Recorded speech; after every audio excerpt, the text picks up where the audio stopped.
Hello, and welcome to the Make Joy podcast, where we chat about yarn and knitting, travel and textiles, and basically whatever else makes me happy.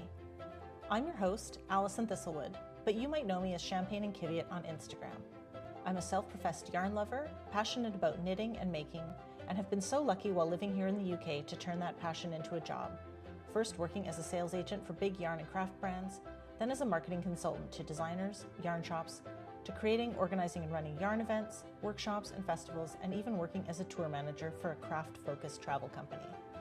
On each episode, I go where my curiosity takes me, and in this first series of the podcast, you can expect that to be an eclectic mix of conversations with my friends and colleagues from the yarn and craft world. This is Series 1, Episode 6, Bold and Unapologetic with Felicia Lo. And on this episode of the podcast, I'm in Vancouver, and I'm joined by Felicia Lo, owner, founder, and creative director at SweetGeorgia Yarns, one of Canada's best-known hand-dyed yarn and fiber brands. SweetGeorgia Yarns launched in 2005, and then in 2017 launched the School of SweetGeorgia, an online fiber arts school that produces content to help makers everywhere embrace color and craft. Felicia was also the first person to take a chance on me in the craft world, for which I will always be grateful, as I was her first sales rep many years ago when I first moved to the UK, starting me on my journey with yarn and really with color too. Welcome, Felicia. Thank you so much for having me. I'm so excited. I am so excited about this because I've just been like, I said this to somebody else on another episode, that it feels like I get by with a little help from my friends, and it's just been sort of going down memory lane, like as opportunities have come up to chat with people. So like Rachel was in London for work. And so we did kind of a revisiting of, not quite the Great London Yarn Crawl, but we did do a day out sort of traveling across London and stuff. And it was just sort of, and it has been quite a journey. It's been quite nostalgic, actually. Yeah. I have lots of fond memories of us working together. So I have great memories. I'm very excited to, I don't want to get too far ahead, but I'm very excited to sort of hear more about like how things have been going, especially since I left the brand, but also, you guys can't see it because it's audio, but we're in this, we're sat in the SweetGeorgia Yarn studio and the mini shop, and it's just, we're surrounded by color and it's so gorgeous. And I'm kind of distracted by all of the gorgeous yarn. But anyway, I feel like a lot of our friendship and working relationship has been these sort of flying visits through Vancouver or in London or meeting up in Cologne for H&H. And so I really appreciate the opportunity to catch up, as weird as it is,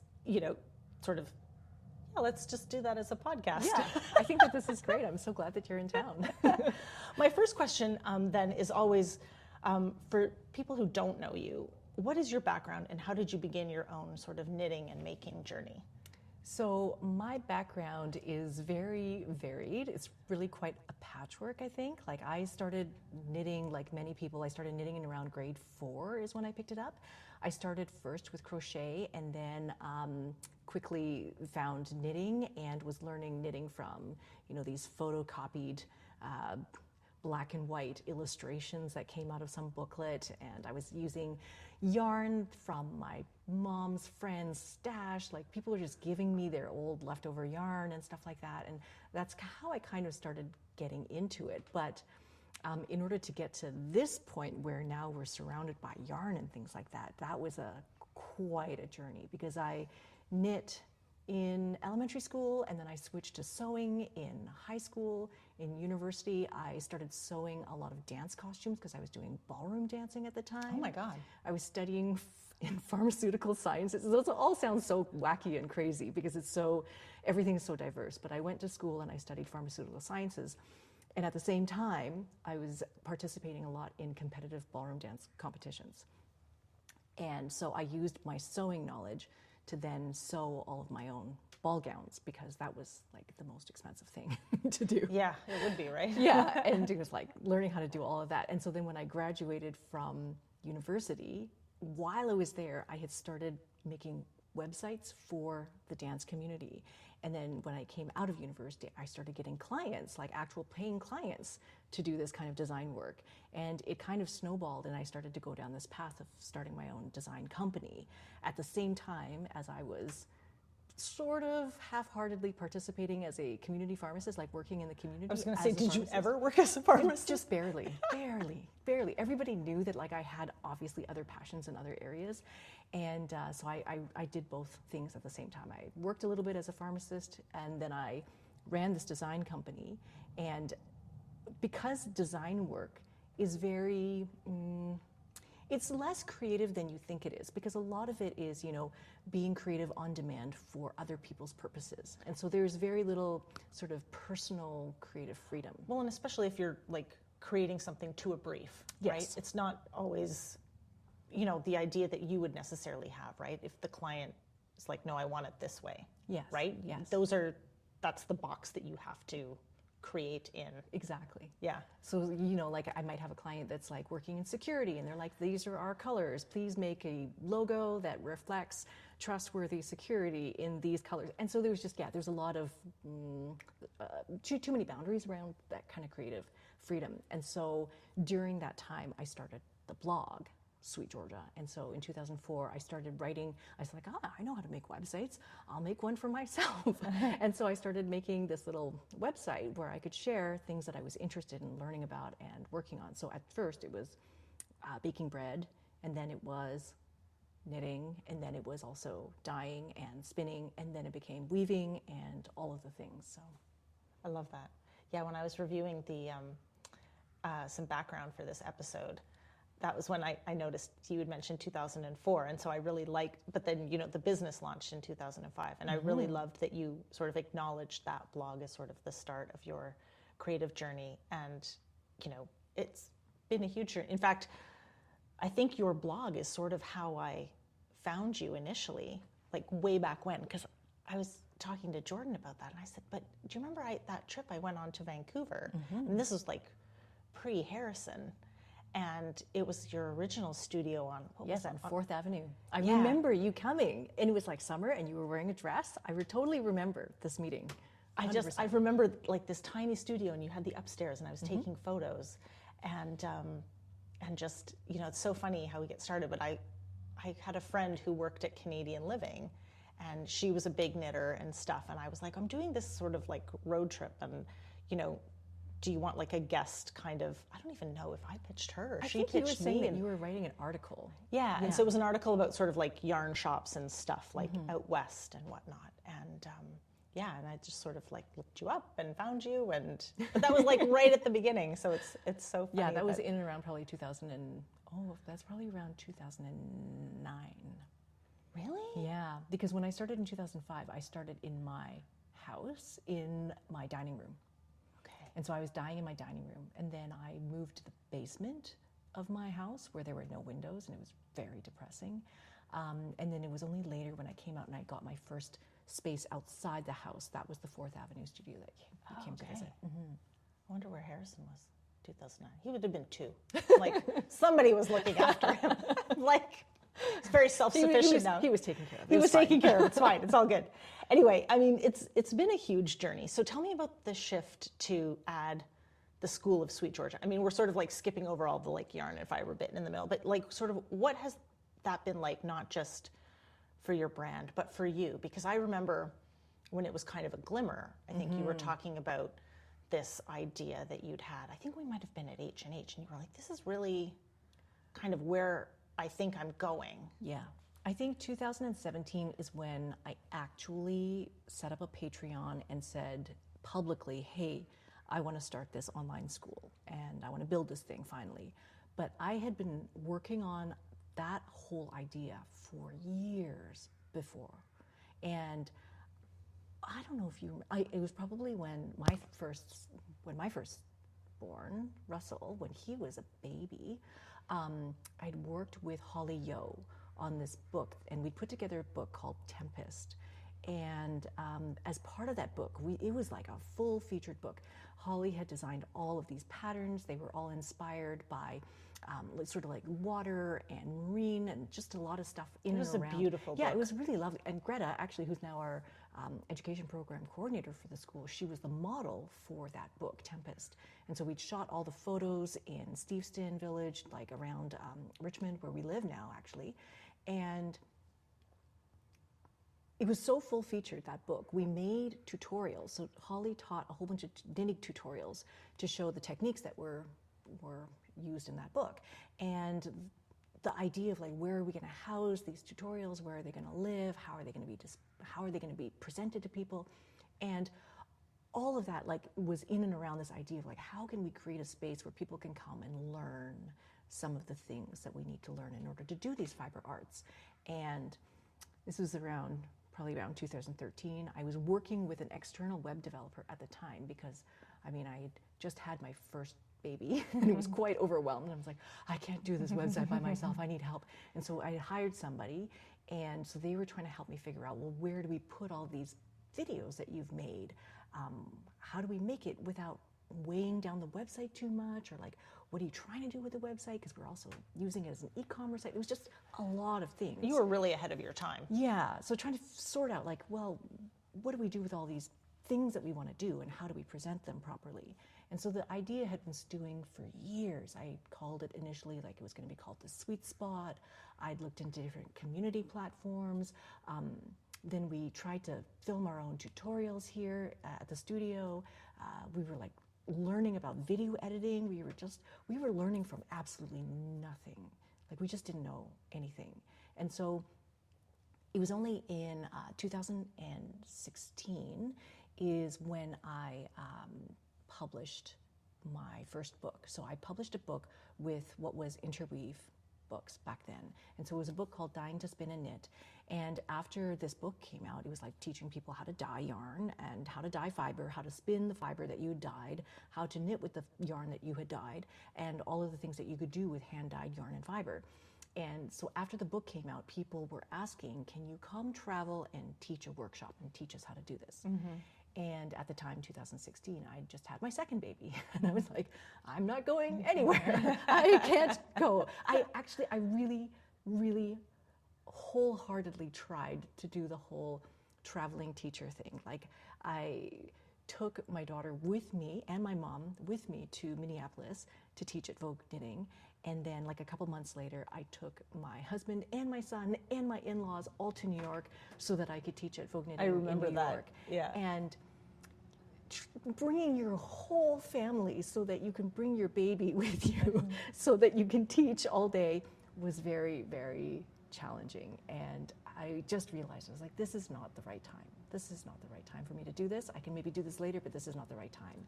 And so I looked back at all the things that people were asking about, like, can you teach me to do these things? And I'm like, yeah, I can teach you. Let me figure out how to do this over video and then present it to you. And then I don't have to travel and you don't have to travel and we can all save, you know, a little bit of money, and then we can find a way to get you this information.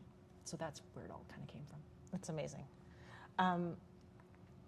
I know that yarn and knitting has always had a space in sort of the online world, but it feels like that really kind of exploded during the pandemic. So the School of SweetGeorgia was really kind of ready for that and sort of well positioned for that. What was that time like?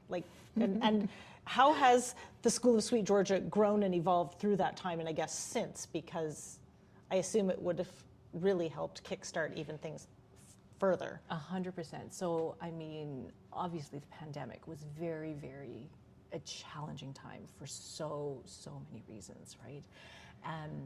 We were exceptionally lucky that we had started working on building out this school in 2017, right? We'd started as a Patreon in 2017, and then we launched the website in 2018, and then we started just adding more and more and more to it over the years. And every year we would add more courses, and then we would bring in other instructors to teach some of the other courses. We added different craft categories.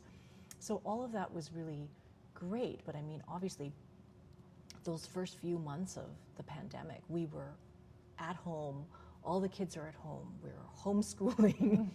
Yes, the homeschooling. We were homeschooling. That was very challenging. And then obviously there was just like a lot of feeling of anxiety through all of that and not really sure what was going to happen. And so yes, we were very lucky that we'd already built out this stuff, but at the same time, we were working very, very hard behind the scenes to make sure that everything was up and running for everybody at the same time as we were trying to make sure that our families were okay and taken care of, and that we were trying to keep our mental health okay, and we were trying to keep our health okay, and we just like, there's so many things to juggle during that time. So yeah, I do feel very lucky that we started earlier than 2019, 2020. It's amazing. I think the thing that I love most about the School of SweetGeorgia is the community that you're building. And so I may not have time to participate, but like I get the newsletters, and whether it's office hours or the making meetups or crafternoons, and I really take them as a sort of reminder, a sort of gentle reminder to unplug.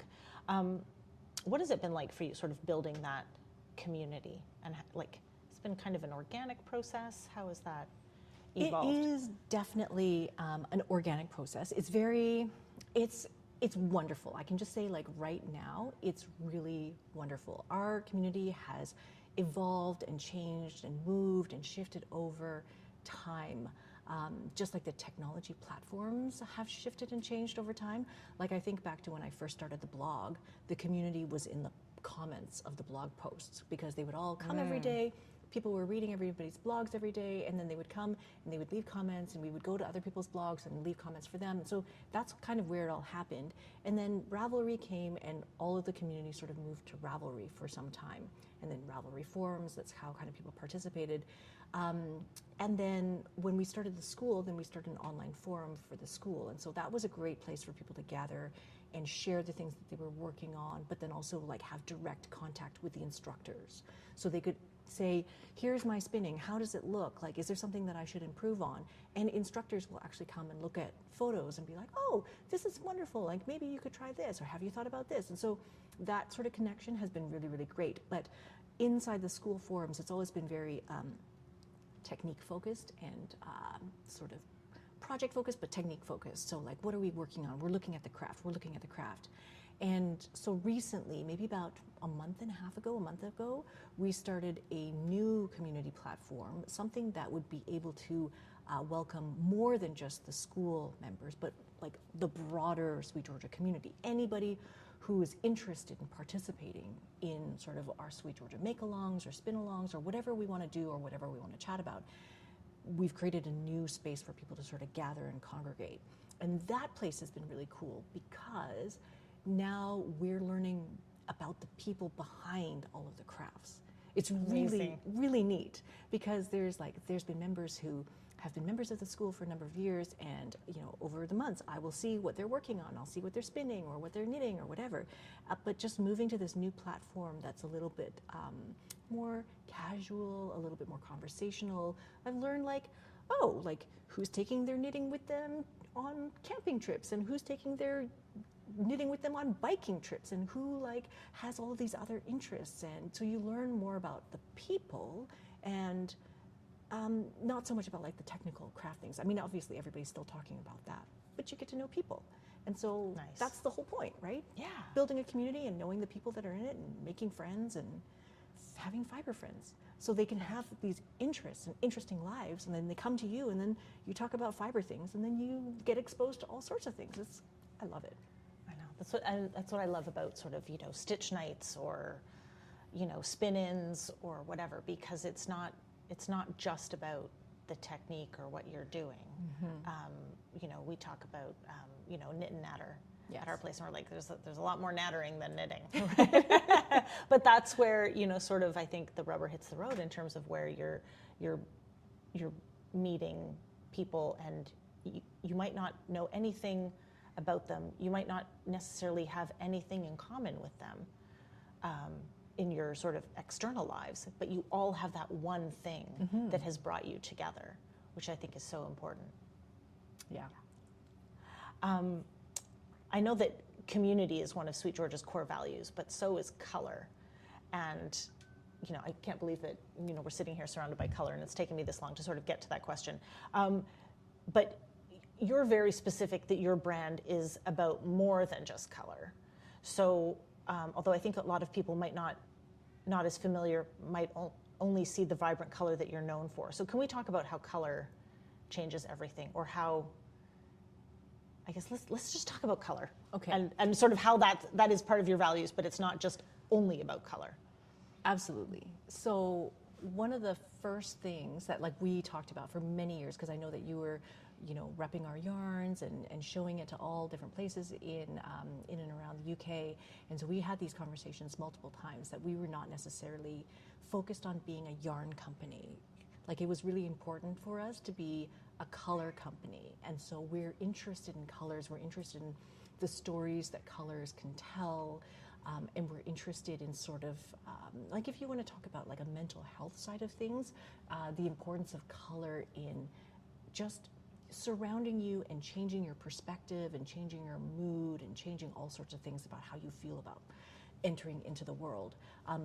As you know, we live in Vancouver. We live in this very, beautiful time. Like it's beautiful in the summertime for about 3 or 4 months, but the rest of the time in Vancouver can be quite overcast, it can be quite gray, it can rain quite a bit. Oh, it sounds like London. Yes, actually, it's quite similar. Yeah, so it has a lot of that feel. And so I know for myself, I went through times where, what do they call it? Seasonal affective, Oh, sad. Seasonal sad. affective disorder. Yeah. Yeah, you feel It's really a thing. sad. You feel sad in the winter. It's just because you're like, oh my God, this has been like the 90th straight day in a row of rain or some form of precipitation or something. Yeah. Yeah. And it's funny because people in Vancouver are also really like, they can be very mellow. And so everything is very, not beige, it's not beige, but, people are sort of afraid to stand out in terms of like color and wearing bright things. And it's not like a, tropical colors and things like that. And so I feel like if I were to dress like that and then be surrounded by this kind of weather all day long, then I would feel a little bit more down. So in any case, when I come in here into the studio and you see all this color and you're surrounded by color, even if you don't want to wear the color, even if you just have it in your hands, it can change how you feel. It can change your mood. It can change Just a little boost. It's a boost. It's a pick-me-up. Yeah. Yeah. Nice. Where does your passion and inspiration for Sweet Georgia come from? For making the yarn, you think, or for making the colors, or making the school, or I don't know. Like just, it feels like, listening to how the brand has sort of grown and shifted and changed. That it feels very organic, but at the same time, there's this core of passion, and you really, as sort of like the driving force behind it. Like, where does that come from? I think I'm born with it. I think I'm born with this sort of restless feeling, which is, I don't know, it's a little bit tricky. I think that I like starting things. I think that if you want to look at it from a knitting project perspective, I have a similar sort of similar observations about how I like to start new projects. I love to start new projects. I may not finishing always them, finish, not so right? much. Yeah. I may not always finish the projects. I like starting things. I like planning. I like thinking about how it's all going to work. But actually doing the thing when it gets to that point, I'm like, oh, I know that this is going to work. It's going to be okay. And then I'm okay with it. And I'm not the kind of person who likes to maintain things or like do things for extended periods of time. So I don't know if that makes any sense. So it does. That's why staying as a graphic designer and staying in that business where I was basically doing a lot of maintenance work for a lot of clients, it got to be the point where like I was not interested anymore because I didn't have options to try new things. So I think like the passion for the things that I'm doing in and around Sweet Georgia are really around starting things, starting ideas, and having more ideas and seeing how they're going to work. And I think like you'd mentioned it being very organic. I think that as a person, I mean, I started this when I was, well, younger, in my 20s, right? You don't have to say how long ago. Like I started it a while ago, and you change, your family situation changes, your interests will change. You as a person, you change over years and over decades or whatever it is. And so, of course, the things that you want to do with your company are also going to change. And so that part I find is a very tricky thing to try to juggle, because if you look at Nike, you're always going to look at Nike and expect Nike to be the same thing. They might have different products every year, but they're still always the same at the core. Yeah. And so I wonder if I'm able to show that SweetGeorgia is the same at the core all the time, even though I'm changing and so much of the stuff is driven by me. So I think about that quite a bit, actually. Well, and I think, as a business grows too, it's at a certain point, it's not just you as a business owner anymore, right? It's all those people that work with you and are part of the team, and they're sort of coming along with you for the ride as well. Absolutely. So much of our product development, it comes from the team. Obviously, everything that we're doing with the school, we work on as as a group, and we're looking at all of the different ideas of courses that we can make. I'm not the one who's deciding or picking or choosing. We work on this as a team. I'm very excited about the knitting machine. Oh, yes. By the way. Mine is woefully neglected. Gotta bring it out, test it out. And yeah, all the yarn colors as well. We have developed so many yarn colors based on the preferences and the interests of different people on our team. So it is absolutely this collective team effort now. So it's not just me. Sometimes I have to restrain myself from the ideas. But I think, listening to you speak about sort of new ideas and sort of wanting to be on to the next thing, there's very much a curiosity there. Sort of, what can I learn from this, or how can I try this thing? And I think that goes back to that core of lifelong learning and stuff, right? Yeah. And it's just, it must be so rewarding to sort of have that be part of your everyday, right? And I think, so many of us don't get to experience that or achieve that with our goals, whether it's through our making or our careers or whatever. I think at the end of the day, the way that I kind of think about this business is kind of, I think, how you would think about a project that you're making. This SweetGeorgia is the thing that I'm making. It's my work in progress. Oh, that's and lovely. So, yeah, I really like that.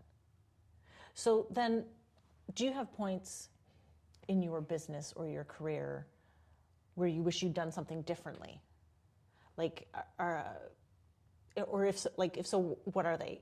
Or are there lessons that you've learned that you share with up and coming makers to help them make their own journeys easier?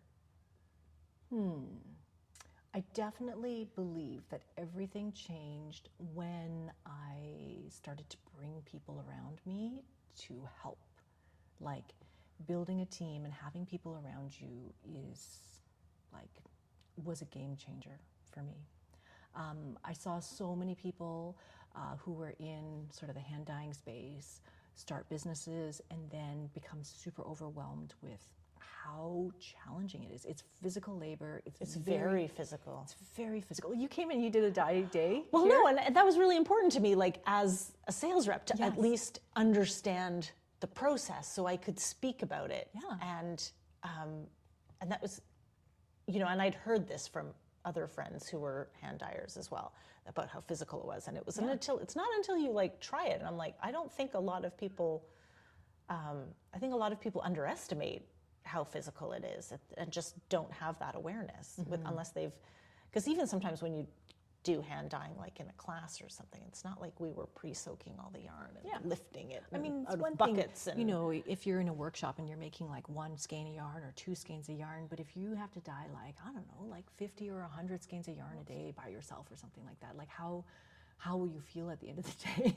And the pots are 50 pounds and they're full of boiling hot water, and so there's just it's physically there's a lot to manage. But then on the other hand, then there's a lot of business stuff you have to manage, and you have to manage your time, and you have to manage your planning, and then you have to answer all your email. And so I found that if I was answering all the email, then I couldn't dye yarn. And if I was entering orders in the computer, then I couldn't dye yarn. And if I was dyeing yarn, then I couldn't do all of the other things that needed to get done. And so there's just never going to be enough time to do all of the things. And so I feel that's where I see a lot of people will get overwhelmed very quickly. And so having help is so helpful. Well, and I guess recognizing when you're at that point where you need help, and maybe also that it's okay to ask for it. But I just remember like all of those steps of growing were so hard. I remember being on the phone with other people and like, oh, I think I'm going to hire my first person. How do I do that? How do I even do that? Like, what do I even ask? How do I set this up? Like, there's just every single step. Like, what do I do? How do I do this? I don't know. I have to figure it out. How do I do payroll? Yeah. Like, what forms do they need to fill Exactly. out, right? Like, even all that practical stuff. Yeah, it's crazy. The Make Joy podcast is shamelessly sponsored by Make Joy, a celebration of yarn and friendship. A one-day yarn festival like no other, Make Joy returns to London this year on Saturday the 8th of November and promises to be bigger than ever before, with more exhibitors, talks, and now workshops too. Plus a very special after-party with very special guests. You won't want to miss it. Save the date now and find more details and tickets at makejoylondon.com. With your making and kind of your business lives intertwined, how do you balance everything? So we've just talked about help, so you have help and you have a team. Is there ever a point where, you know, where you're making just for you and not for the business? Or are they, because it's a tricky one when we run our own businesses, or are they so interlinked at this point? I think that these days I make things that are less linked to the business than they should be. Okay. Because, you know, like you were saying, you're excited about the machine knitting, and I got super excited about machine knitting. And I think that this is why we are having machine knitting classes come to the school, is because I'm so interested in it. But you know, I very much like went off and I liked knitting, and I liked spinning, and then I liked weaving, and I started to do more weaving things. And I think that that kind of looks like you're not doing Sweet Georgia things, because it looks like Sweet Georgia is doing knitting things and not weaving things. So like going off into a path into weaving world, I think was very strange for a lot of people. Right. And now like going off into a path where I'm looking at circular sock knitting machines and machine knitting also seems like a weird tangent for many people. But I think that this is where I'm trying to show that Sweet Georgia is not a knitting company. And so like I think that what we're talking about is something very specific, and it's a very specific kind of person, and it's a multi-craftual maker. Oh my God, yes. I love that you use the word multi-craftual, because that's the word I use too. Yes. Because I don't think we do just one thing. Exactly. Because everybody that I've ever talked to who likes to knit is also either curious or does some other craft. Either they've already, you know, tried embroidery, or they've done cross stitch, or they sew, or they do crochet, or they're trying Tunisian, or they want to learn how to spin. Like, because we like the tactile nature of yarn in our hands, I feel like that translates over into so many other sensory activities. And so all the crafts that we do are sensory activities. So somebody who's interested in knitting, I think, could also be interested in spinning, could also be interested in weaving. They maybe just don't know it yet. So Right. I'm here. I'm here to You are help here to facilitate them trying something new. I'm here to share, like, Yeah. just encourage you to try some new things. Because, you know, like using a knitting machine to work with knitting yarn is different than knitting with knitting yarn by hand. And it's not bad or better, it's just different. And it's a different way to make fabric. Absolutely. No, I remember when I was first getting interested in knitting machines, and one of my girlfriends from my knitting group, she wanted to wind me up basically, and she's like, "Isn't that like cheating?" And I was like, my head exploded. And I'm like, no, because it's different. Also, I was like, if you knew how much maths were involved with this, like, it's just bananas. I haven't even cracked half of what's possible, but I really like the idea when I'm trying things out with the machine, just kind of like faffing around and sort of, or like, how do I take this, this is the part that I'm interested in, how do I take this hand knitting pattern and do the boring bits on the machine, or, you know, like just find a different way to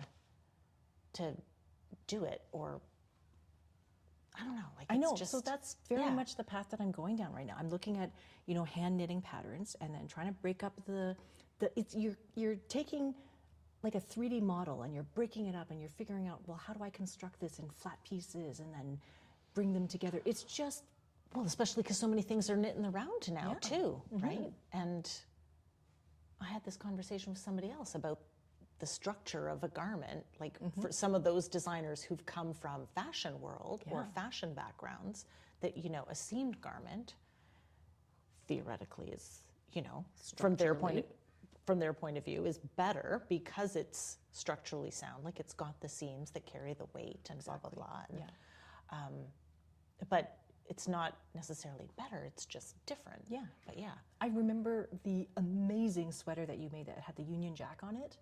And you made that on a machine. I think you made it like in 2 nights or something like that. No, I think it was about 2 weeks over time. And that one was funny because it was with a thicker yarn. So I didn't have my chunky machine at the time. I only had my sort of standard gauge Brother, I don't know, what is it, an 881 or something like that. And so with a thicker yarn, I had read online, just do every other needle. So I was doing that, but it meant that the stitch count was too big. So I basically had to do the back in two halves and then kind of like graft it together, or mattress stitch, so that you just it just went beautifully right up the middle and you can't tell.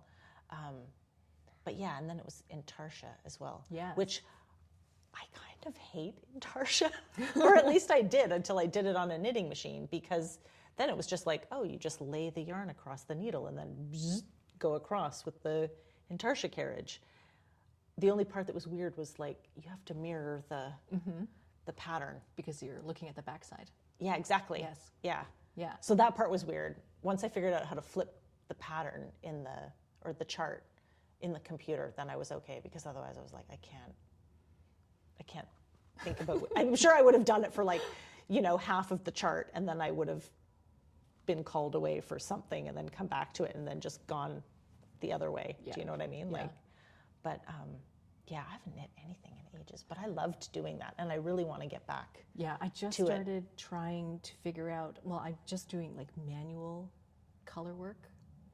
stranded color work on my sort of mid-gauge machine. It's a manual machine. It's the LK150. It's like pretty, bare bones kind of plastic machine. Standard machine. And so there's no punch card or anything? No punch card. So you have to hand select which needles are going to come forward, and then you knit them with one color, and then you come back and then you pull out all the needles that you didn't knit the first time, and then you use the second color. And so it takes a little bit more it's time. a little more labor intensive. It's a little bit more labor intensive for because it's manual, but it's an interesting learning process. It's just a totally different way of thinking about knitting. I wanna chat with you when. Maybe not when we're on when we're not recording, because you mentioned the circular sock knitting machine, and you have a Erlbacher. Yeah, you have an Erlbacher.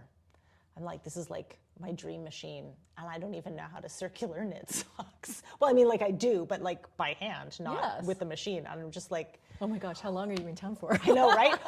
I leave tomorrow, sadly. I know, were you with me when we were at H&H, or was it with Carmen? And I met some people who came to chat at the booth, and they were crankers. And I was like, you're what? And then they were explained about, they're like, we like to knit socks on a circular sock knitting machine. And of course they have that big crank. Yeah. And I was like, that is the best name ever. But just that they were like, best thing ever. They're like, yeah, we're crankers. And I've never forgotten that. That's what I heard, again, like in 2009, when I had that studio on 4th Avenue, a couple of people came to visit the studio, because we used to have lots of tourists come and visit. And 2 people came and they said, we're crankers. We go to these cranking events and we crank socks. And I was like, what is that? That sounds cool. No, I love it. I want to figure, I'm very interested. There's a friend of mine who has, she was really interested in it, and she was like, okay, before I go for like the Cadillac, right, which the Erlbacher is, let's be honest, she sourced and found a 3D printed sock knitting machine, and it's been really interesting watching her on Instagram, just sort of figuring it out and having a play. And I was like, oh, do I have the patience to figure it out? But equally, I'm like, I want to know, how do you do the toe or the heel or all of that stuff? I made a course about it. I know. I'm like, this is clearly, It's time. It's time. It's time. We will get there. We're almost at the end of our conversation, but I want to ask, what's next for you? So maybe not just this year, although you could tell us, but in the next few years, sort of what haven't you done yet, either as a maker just for yourself or for Sweet Georgia? What do you have that's next on your bucket list? Like I think for myself personally, in the making side of things, I absolutely want to dive more into machine knitting because I think it's just such a much faster way to realize creative vision. Like whatever you think that you want to make, if I can get to that point where I see an outcome a little bit sooner, it helps me figure out, well, what can I make next? And what can I make next? And so that speed drives creative ideas. I feel like, yeah, it just drives more ideas. So that's one side of things. If I had more time, I would definitely want to do more weaving, and just because I love it and it's really relaxing, it's very meditative. I love the planning portion, I love the setup portion, I love the actual weaving portion. I love all of it, but it does take me a little bit away from some of the things that I have to focus on more for Sweet Georgia stuff. One of the things that I have been thinking a lot about more recently, I think this past year definitely, is like obviously lots of people are talking about AI stuff. And I don't know if you and Harrison are talking about it very much, but I know that Russell and I talk about it a lot too, because, you know, thinking about, well, what are you going to do in high school? What do you want to do in university? Like, he's thinking about some of these things and thinking about, like, well, what kind of work can I do if there's going to be sort of a revolution of jobs and revolution of workforce and all of these kinds of things. Wow. And so the idea of AI has been sort of more at the forefront of what I've been thinking about. And I wonder if sort of the rise of AI will make people appreciate or kind of look at handmade things with more appreciation. If they might look at handmade textiles or handmade processes as something that's more special and more human. So I'm really interested to see how that evolves and where that goes. Because, it's even more of a way to unplug when you're faced with all of that. I mean, AI is never going to knit you a sweater, right? Like, or a pair of socks. But could it? Like, Well, I don't know. That being said, you know, that's so funny. And of course, talking about moving on from the machine knitting, I did go on this mill tour in Bergen in Norway, Oleana. They're I know Oleana. Yeah, so they have a machine that it basically like 3D prints a sweater. Yes. But out of yarn. Yes. So I guess that's kind of an example of where, like, the technology moving forward, but on the commercial side, I don't know if maybe. Like, I mean, like, Would we get to that point where we have a machine that knits the sweater for us at home? I'm sure there could be. I mean, like, I think about how, you know, obviously over history, we used to do these things because there was a need. We had to make textiles by hand. And then there was a time when they were made in a mill or they're made in a factory or they're made, you know, elsewhere or whatever it is. But we look back at these skills now with so much, I don't know, like, interest and appreciation, and we want to try them and we want to do them and we want to make things for ourselves because it feels like something that came from my own hands and it feels special and it feels human and stuff like that. So I feel like maybe there's a greater appreciation for all of that in the future because there's going to be such a differential between things that are, you know, very digital and then things that are very analog. Yeah.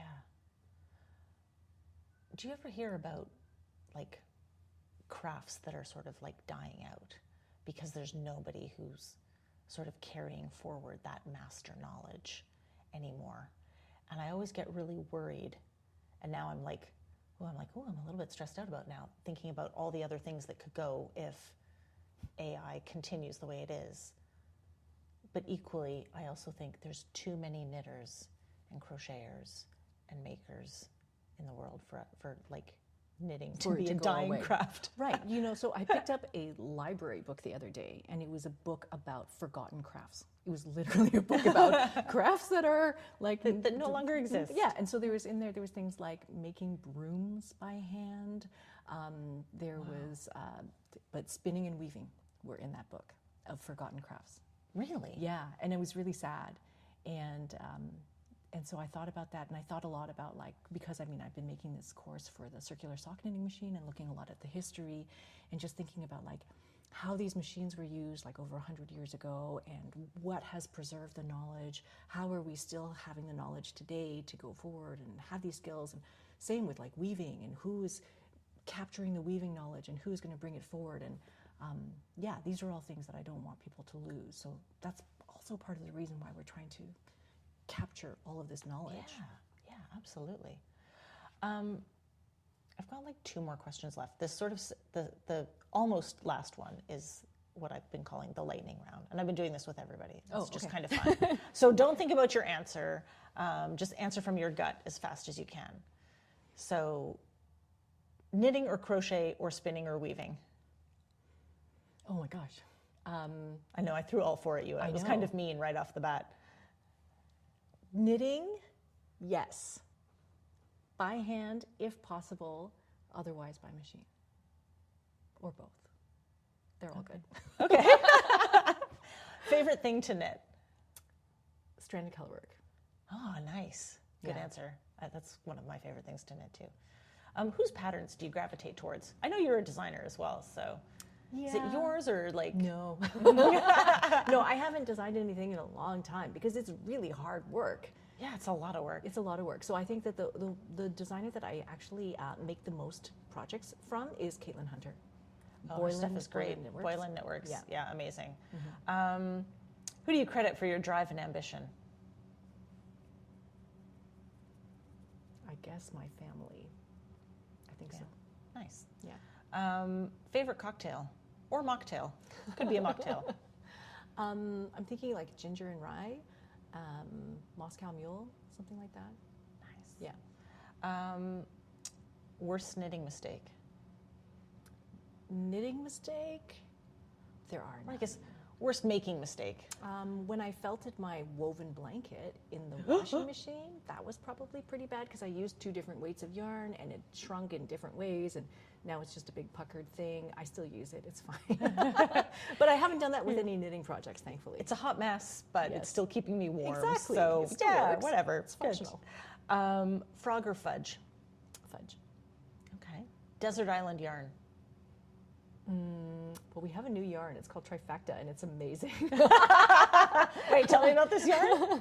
It's Blue-Faced Leicester, so it's This is a favorite of yours. This is a favorite of mine. It's BFL mixed with mohair, mixed with silk, and it's done right now. We're doing it in fingering weight yarn, so it feels amazing. It's great for stranded color work. It just, yes. You're going to show me that Yes. when we get off the podcast. What's something no one knows about you? Well, this afternoon I learned how to back up a trailer, so that's nobody knows that because I just did that this afternoon. Congratulations. Thank you. It's really hard. Yeah, I would not know how to do that. Do you have a favorite knit? A favorite knit? Or a made thing? Well, okay. Right now, my favorite thing is the thing that I'm making right now, but it's not done, and I'm not 100% sure it's going to fit. So I kind of have to wait to see if it fits, and then that might be my favorite thing, but otherwise it's the other Alpine Bloom that I made by Caitlin Hunter. Oh, nice. Because I used hand spun in the yoke, and I love it. I feel very proud of that one. Nice. Yeah. If it doesn't fit, just block it bigger. I know, maybe, right? Yeah. So the one that's I'm my making answer right for now, everything. The one I'm making right now is Girdwood, which is also Caitlin Hunter, and it's also using my hand spun in the yoke. And then I'm machine knitting it, and I think I got the numbers wrong. I think I got the number, the yarn, the stitch So counts much wrong. math. There's so much math in machine knitting. So I'm just going to block it. What do you want this is not part of the lightning round, by the way. This is the last question. What do you want your knitting legacy to be, or your making legacy to be? So this is a funny thing to think about. So I honestly don't think that it matters what I make. I don't know if anybody has said anything like this to you, but I don't feel like the things that I personally make really matter that much. They matter to me because I like them and they're fun, and I like how they look and they make me happy. I think what I would like the legacy to be is that maybe the things that I made encouraged someone else to feel interested in trying something, or that it gave them the feeling like, oh, I could do this too. Like, if you could do it, I could do it. I would like to be able to encourage other people to explore and try different things with yarn and learn more and play more and just have fun more. And so hopefully if the things that I make can do that, then I'm pretty happy. That's amazing. Yeah, it's all about, your legacy is inspiration, I think. Hope people try some different crafts. And maybe try a new color while they're Try at a it. new color, Yeah. become a multi-craft jewel maker, or identify as a multi-craft jewel maker. And that's an okay thing to do, right? Yeah.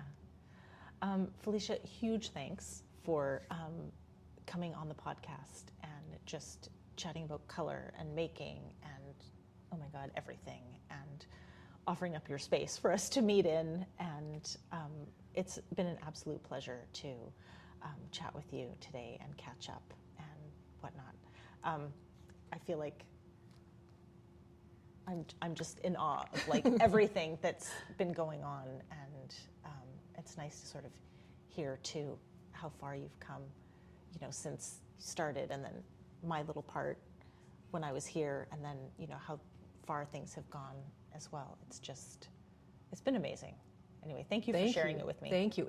Your part has not been such a little part, honestly. Like, you helped us so much for so many years, and I know that we went to Cologne we were at that Cologne show for H&H for 5 years, but I was not there for 5 years, but you were there for 5 years, and so I really appreciate all the time that you spent working with us and sharing what we do with everyone. So thank you, because you're continuing to do that. So thank you so much. Brand ambassador till I die. Yeah, thank you. I will put stuff in the show notes, but where can people find you? Or Oh, well, we have so many websites. It's kind of crazy. Our main website is sweetgeorgiayarns.com. Our shop is shop.sweetgeorgiayarns.com. The school is schoolofsweetgeorgia.com. And so hopefully people can find us there. Then we have Instagram accounts, of course, Sweet Georgia and School of SweetGeorgia. And then I also have an Instagram account for just my weaving stuff, and it's called Lo Meets Loom. And it's only weaving. only weaving? Only weaving. Is there going to be a new account just for machine knitting? No. You haven't gone down that rabbit hole yet? Oh, there's so many things to talk about. We have like a YouTube channel. We have the YouTube channel, Sweet Georgia. And then last year we started a weaving specific YouTube channel called Sweet Georgia Weaving. And it's a lot already, so. Oh my God, I don't know where you find the time. I really don't. Anyway, you've been listening to the Make Joy podcast, a place where I chat with my favorite yarn lovers about creativity and things that bring us joy. Thanks for listening, and I look forward to us making some joy together soon. Take care.